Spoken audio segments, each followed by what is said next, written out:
सोमे गोबेंनी बोललेलं उत्तर मी देत नाही। आम्ही काय आज राज्य करतोय का?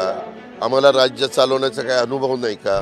24 मध्ये पहिल्यांदा लोकसभेची निवडणूक आहे। आपण मध्ये 5 राज्यांच्या निवडणुका झाल्या, त्यावेळेस कौल बघितला म्हणजे एक्झिट पोलचे पण अंदाज सगळे फोल ठरलेले आपण पाहिलं।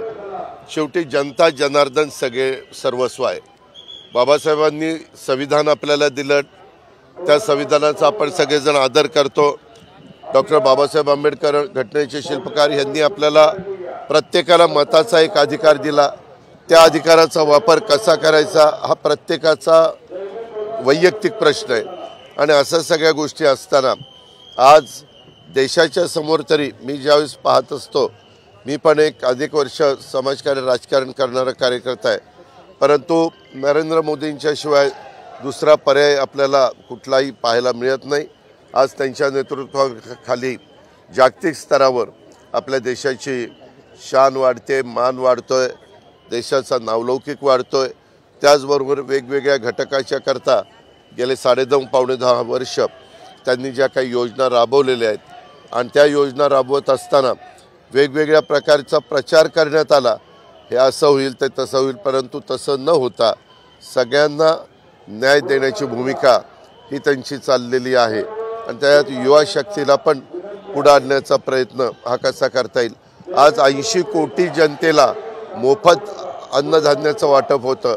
आज एवढ्या मोठ्या संख्येला अन्नधान्याचं वाटप करत असताना त्याच्या मागचा एकच हेतू आहे की आपल्या भारतातला एक देखील व्यक्ती उपाशीपोटी झोपता कामा नये, अशा प्रकारचं त्याच्या पाठीमागची पार्श्वभूमी आहे। पिण्याचं पाणी असेल, इतर वेगवेगळ्या प्रकारच्या योजना असतील, त्याही योजना देण्याचा घराचा कार्यक्रम असेल, घरकुलाचा तर फार मोठा कार्यक्रम केंद्र सरकारने वेगवेगळ्या राज्यांना विश्वासामध्ये घेऊन राबवण्याचं काम चाललेलं आहे।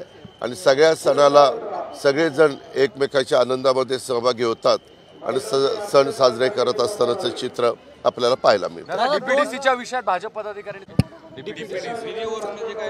कुणी केले? भाजपच्या पदाधिकारी। हां, मग ऐका, ज्या प्रकारे हे 3 पक्षाचं सरकार आहे, राष्ट्रवादी काँग्रेस आणि भारतीय जनता पक्ष, त्याच्यामध्ये वेगवेगळी पालकमंत्री पदं वेगवेगळ्यांकडे, तर ह्याच्याकडे परभणीचं आहे, माझ्याकडे पुण्याचं आहे।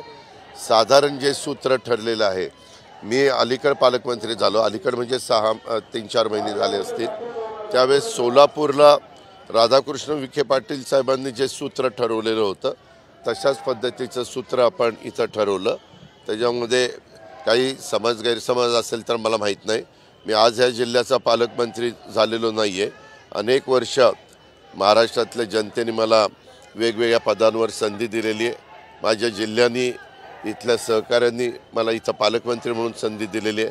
त्या पालकमंत्री पदाचा वापर हा सर्वसामान्यांचे प्रश्न आणि सर्वांनाच वेगवेगळ्या राजकीय पक्षांना त्या न्याय देण्याच्या करताच मी माझा प्रयत्न करत असतो। दादा, प्रोजेक्ट बाहेर चालले, पानबुडी असेल किंवा त्यामध्ये काल स्वतः मी रात्री ऐकलं, राज्याचे मुख्यमंत्री म्हणले की तसं अजिबात झालेलं नाही। मी म्हणूनच मगाशी बोलताना म्हणालो की अशा पद्धतीनं प्रोजेक्ट बाहेर चालले असं कसं होईल? मुख्यमंत्री, उपमुख्यमंत्री दोन्ही आणि मंत्रिमंडळातले सहकारी हे काय गप्प बसतील का? आम्ही काय आज राज्य करतोय का? आम्हाला राज्य चालवण्याचा काही अनुभव नाही का? त्याच्यामुळं आज निवडणुकीच्या निमित्तानं दुसरा काही मुद्दा समोर राहत नाही, त्यावेळेस अशा प्रकारे एक गैरसमज किंवा अफवा पसरवण्याचं काम करायचं आणि तरुणींच्या मनामध्ये त्याच्यातनं रोष कसा होईल अशा प्रकारचा प्रयत्न करायचा त्यांचा केविलवाणा काम चाललेला आहे।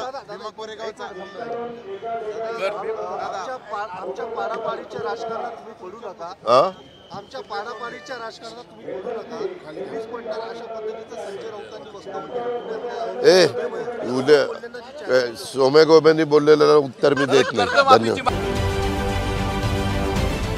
महाराष्ट्रातील सर्व बातम्यांचे विश्वासार्ह व्यासपीठ, सकाळच्या सर्व सोशल मीडिया प्लॅटफॉर्मला लाईक, फॉलो आणि सबस्क्राईब करा। तसंच सर्व नोटिफिकेशनसाठी बेल आयकॉन प्रेस करायला विसरू नका।